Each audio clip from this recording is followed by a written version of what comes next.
तो दोस्तों, हमें खुद वो बदलाव बनना चाहिए जो हम दुनिया में देखना चाहते हैं, और तभी हम अंधेरे में रोशनी की किरण फैला सकते हैं।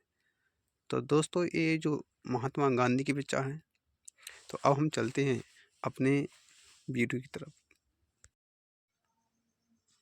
तो हेलो दोस्तों, मैं एक बार फिर आया हूँ आपके समक्ष एक नए वीडियो के साथ, और मैं बहुविकल्प लेकर आया हूँ जो कि केमिस्ट्री के हैं। तो आपको बोर्ड एग्ज़ाम के लिए बेहतरीन से बेहतरीन आपको तैयारी करना होगा, और तभी आप अच्छे से अच्छे नंबर ला सकते हो। ठीक है, तो मेरा जो पहला आपके सामने बहुविकल्प है, तो वो है कि पीतल है।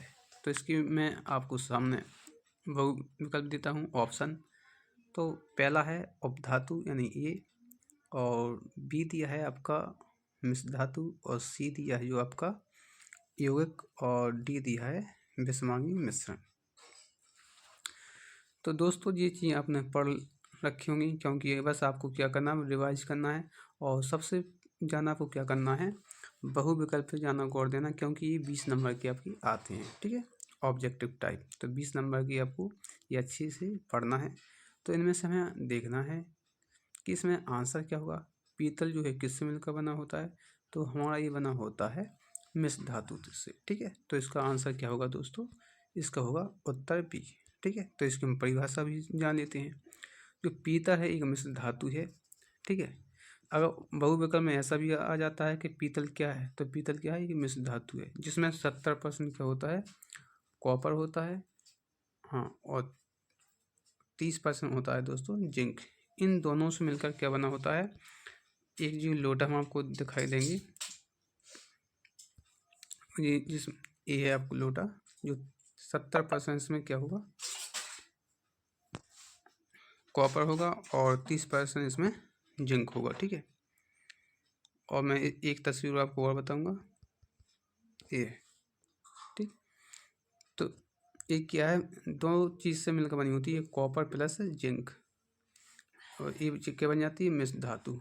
ये क्या है, पीतल है, और पीतल हमेशा मिश्र धातु से मिलकर बनी होती है। मिश्र धातु किसे बोलते हैं, जिसमें 30% होता है कॉपर, सॉरी 70% होता है कॉपर, और 30% होता है जिंक। तो चलिए इस प्रकार हम अगला प्रश्न बताते हैं। तो दोस्तों, दूसरा प्रश्न है आपके सामने के एंटीमनी है। तो मैं आपके सामने देता हूँ ऑब्जेक्ट टाइप की प्रश्न। पहला है उपधातु, और यानी ए है, और बी दिया है आपका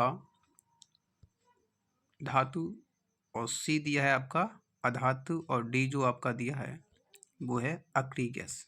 ठीक, तो इनमें से हमें क्या है, कोई एक आंसर होगा। तो दोस्तों, मैं आपको बता दूं कि ठंड का भी टाइम चल रहा है, तो आपको मेहनत करना है, कोई दिक्कत वाली होने नहीं है। बस जैसे एक कहावत है कि यदि आपके हाथ में मोबाइल है, तो समझो दुनिया आपके मुट्ठी में है, और इस दुनिया से आप क्या सीखना चाहते हो, ये आपके ऊपर डिपेंड करता है। यानी कि आपके पास जो मोबाइल है, तो इसका आपको दुरुपयोग नहीं करना है, गलत इस्तेमाल नहीं करना है, इसमें बस पढ़ाई में लीजिए आप। तो इसका जो हमारा आंसर होगा, तो वो है हमारा ए। ठीक है, उपधातु। जो एंटीमनी होता है वो किससे मिलकर बना होता है, धातु अधातु से ही मिलकर होता है उपधातु। ठीक है, चलिए हम भाषा की ओर चलते हैं। तो ये है, एंटीमनी एक उपधातु है जो धातु और अधातु दोनों के गुण क्या करती है, प्रदर्शित करती है। इसमें क्या होती है, उपधातु में दोनों के गुण होते हैं। किसके, धातु और अधातु को। यदि नहीं पढ़ा होगा आपने तो पढ़ लीजिए, क्योंकि एग्जाम नज़दीक है, और 22 तारीख की लगभग, हाँ 22 फरवरी की लगभग है। ठीक है, तो ये आपको तैयारी करना है, इसलिए हम दूसरा प्रश्न लेकर आते हैं। तो मेरे प्रिय दोस्तों, तीसरा प्रश्न है कि ऐसी कौन सी धातु है जिसका प्रयोग बल्ब के फिलामेंट तंतु बनाने में किया जाता है।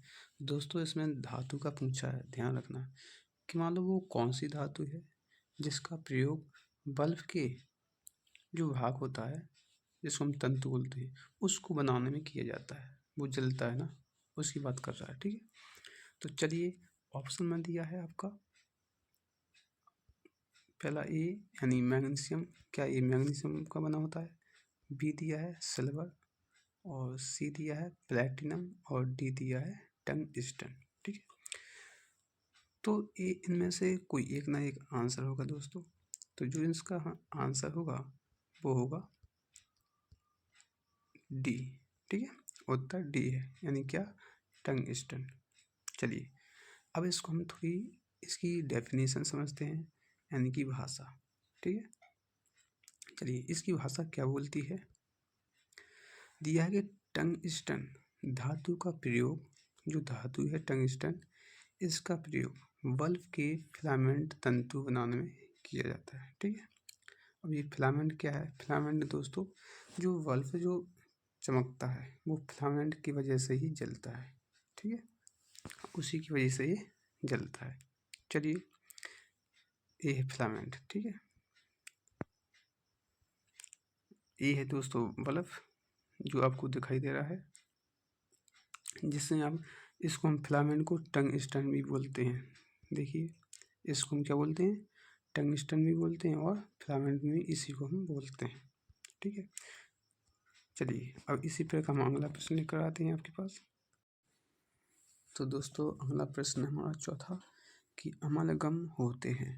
तो आपके सामने 4 ऑप्शन रहेंगे, तो देखना। नंबर ए है उपधातु, बी दिया है मिश्र धातु, और सी दिया है यौगिक, और डी दिया है आपका विषमांगी मिश्रण। ठीक है, तो इनमें से कोई एक आपका आंसर होगा। तो हमारा आंसर है बी, यानी मिश्र धातु। तो देखिए इसकी हम भाषा समझेंगे। अमालगम विभिन्न धातुओं की पारे के साथ बनी मिश्र धातु होती है, ये अमालगम होती है दोस्तों। तो ये क्या है, धातु से। ठीक है, और किस धातु से, तो मिश्र धातु से बनी होती है। ठीक है, और हम इसका आपको चित्र बताएंगे। ये है दोस्तों क्या है, अमालगम। और जो हमारे दांतों में अगर जैसे कीड़ा लग जाता है तो इसमें हम दांतों में इसका प्रयोग किया जाता है। ठीक है, ये लगा हुआ है अमालगम। तो दोस्तों यदि वीडियो पसंद आई तो लाइक कमेंट जरूर करना, ऐसे वीडियो की देखने के लिए, और सब्सक्राइब करना जरूर करना, और ना भूलिए। अब मिलेंगे हम आपको नेक्स्ट वीडियो में, तब तक की धन्यवाद और बाय।